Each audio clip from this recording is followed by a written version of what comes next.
TRS party తలకొనలోని ప్రసిద్ధ సిద్ధేశ్వర స్వామి ఆలయ నిర్మాణ పనులకు అవసరమైన నిధులను మంజూరు చేసినట్లుగా టీటీడీ చైర్మన్ బీఆర్ నాయుడు తెలిపారు. ఆలయ అభివృద్ధి పునర్నిర్మాణ పనులు వేగవంతంగా చేపట్టేందుకు టీటీడీ నిర్ణయం తీసుకున్నట్లుగా ఆయన చెప్పారు. భక్తుల సంఖ్య రోజుకు పెరుగుతున్న నేపథ్యంలో ఆలయంలో మౌలిక సదుపాయాలు మెరుగుపర్చాల్సిన అవసరం ఉందన్నారు.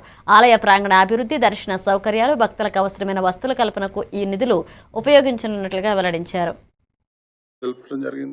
తలకోనలో ఉన్నటువంటి సిద్ధేశ్వర స్వామి ఆలయం నిర్మాణ పనులు రెండవ దశలో 14.10 కోట్లతో ఇప్పుడు మంజూరు చేయడం జరిగింది.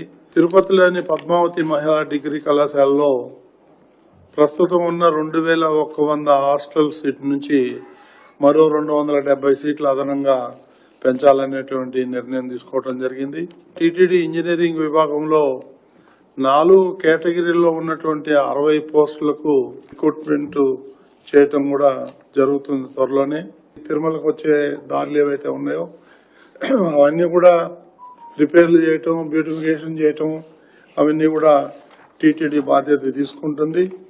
టీటీడీ ఎస్వి జూనియర్ కళాశాల, ఎస్విడబ్ల్యూ జూనియర్ కళాశాల, డే స్కాలర్ మధ్యాహ్న భోజనం వీళ్ళందరికీ కూడా మధ్యాహ్నం భోజనం అందించాలనేటువంటి నిర్ణయం కూడా తీసుకోవడం జరిగింది.